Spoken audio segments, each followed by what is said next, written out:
Hello and welcome. It's time for another series of episodes in Poland Daily Travel. What's better to do on a bright, sunny summer's day than light out for the country?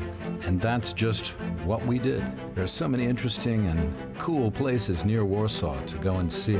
That makes a day trip full of adventure and surprises. We went west, first to Ożarów Mazowiecki, then cross-country. Nearby Sochaczew was the scene of the Battle of Masura River in September 1939. The last Polish cavalry charge defeated German infantry. There's a museum and the ruins of the castle of the Dukes of Mazovia.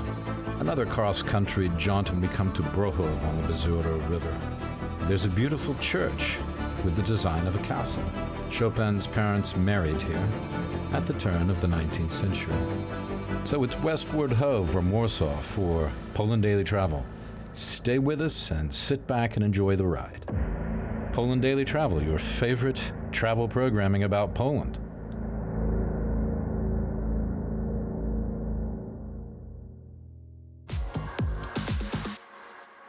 Hello, everybody, and welcome to Poland Daily, another exciting installment of travel from Poland. This is the best travel program ever made in English about Poland and maybe any other country in the world that begins with P. So we got Paraguay beat, don't you think? We got Pakistan beat Peru. easy. We got Peru beat easy. Paraguay. Portugal, we got them beat. Paraguay, no problem. We got Panama, easy. Panama. The cameraman says Panama. Yeah. Well done. The operator, I mean. Operator. They don't like it when I call him cameraman. They don't. I prefer when I call him an operator. Well, that's more correct. I think we have to do a psychological profile and find out why. Yeah. Well, I have no idea. You worry them. You worry a lot of people. Yeah, you're going to ask me about my mole? No, your mole. Yes. I was going to ask you, when you, as a real traveller, Yeah. are you like Bruce Chatwin? Do you carry around a moleskin notebook?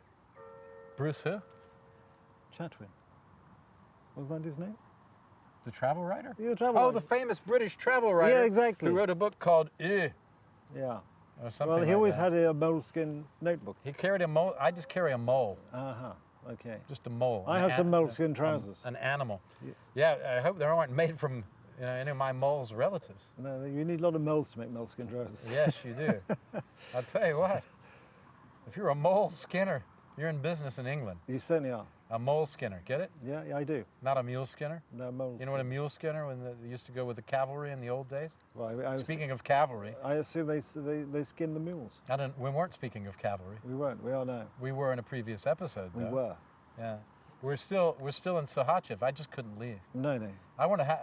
We had an enjoyable picnic here by the river, didn't we? We did. It was lovely. Yeah. A few bottles of wine and a couple of chickens. Exactly.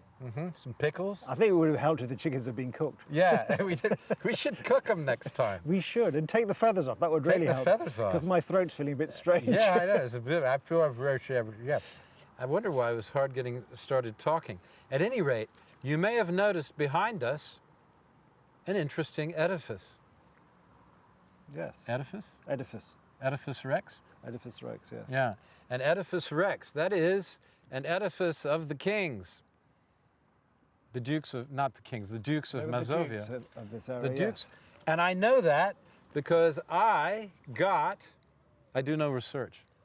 I know nothing. It's clear. I know nothing From the programs. except what I'm told. Yes. Yeah? Yes. It's in the ether. It is. It's not. No, it's It's not. not. You've got to do your research. I have to do research. When you've been in television a bit longer, you'll realise research is important. Really? I think so.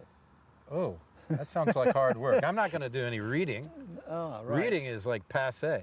Yeah. We don't read anymore. Oh, do we not? I watch the YouTube. That's where I get everything. the YouTube, yes. I watch the YouTube. Yes. Complete education. I know that the Earth is flat, Yep. that there was no moon trip, and there may not be any actual moon. It was all shot in Area 51. It was shot in Area 51 by Stanley Kramer. No, the other guy. Kubrick. Stanley Kubrick. He's the other Stanley. Yeah. I call him the two Stanleys, but I'm just like that. Kramer and Kubrick. The two Ks. 2Ks. The two Stanley Ks. That's the way. I shouldn't be leaning.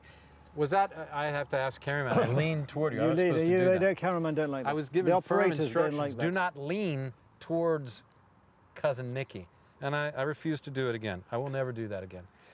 But at any rate, you may think that 60 kilometers from the great and bustling capital, you would get no information in English. But that would be wrong, because here, a beautiful pamphlet in English from a nice fella in the tourist office, and it tells you the attractions of Sohachev, many attractions, and there are some. Even in a very small town, there are good ones. And one of those is the ruins of the Dukes of Mazovia, who were here until 1476. That's right. From about 1350. About 1350. Yeah. And the castle, of course, predates them slightly. It does? About 1286 is the first mention of the castle. Have you been doing research again? Well, I try to, because I'm used to doing history programs where we need to have a higher standard of factual accuracy. Great Scott! But it was about 1286, the first mention of the castle. Stop with all these facts, you're confusing mentioned me. Actually, typically for, and in some ways, sadly, you may think for Poland, mentioned the context of an invasion by the Ruthenians and Lithuanians. Who? Ruthenians? And Lithuanians. The followers of Ruth? Exactly, and the Lithuanians. In 1286. The followers of Lith? Yes. But ancient people. Anyway, the castle was the sort of centre of the Dukes of Mazovia from about mid-14th century to about 1486 or 76 or whatever you said earlier. I think I said 1476, but I have no idea I think you meant 14... correct or not. I read it here in a pamphlet I was given 5 minutes ago, 15 minutes ago. But the castle was actually, I think, first, it suffered major damage during the Swedish invasions of the deluge, so-called, in the mid-17th century. Yeah, the Swedes came through here like a bunch of latter-day Vikings and just ripped everything apart. They were very... What the heck is wrong with the Swedes? Those were the days when the Swedes still had their sort of Viking feelings, you know, they were sort of quite rapacious. And they had a number of quite interesting monarchs, like Gustavus Adolphus and Queen that sounds Christina. Like a problem with the acid reflux. And Charles XII were all quite military folk. So, and of course Pomerania being quite close, and then going down from Pomerania. The ancient Pom people. Exactly, it was quite an interesting battleground.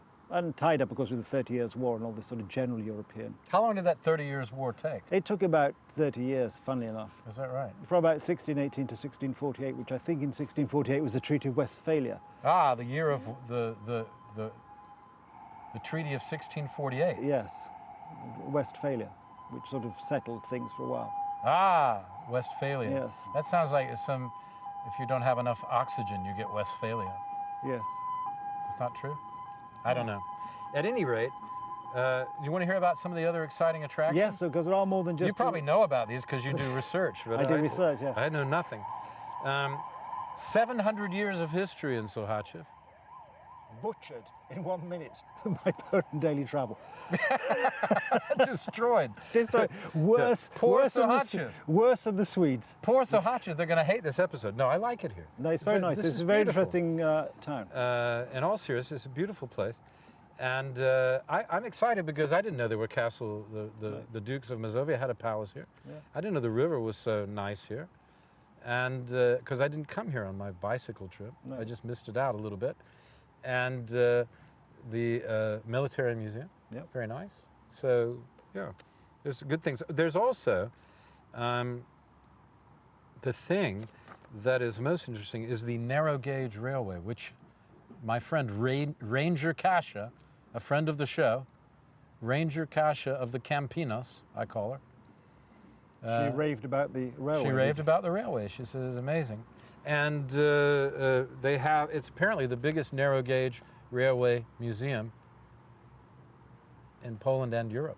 Right. Well, it probably would be, actually. Yeah. I'd like to ride on one of the narrow gauge train because that's a lot of fun. It's like an old Western or something, isn't it?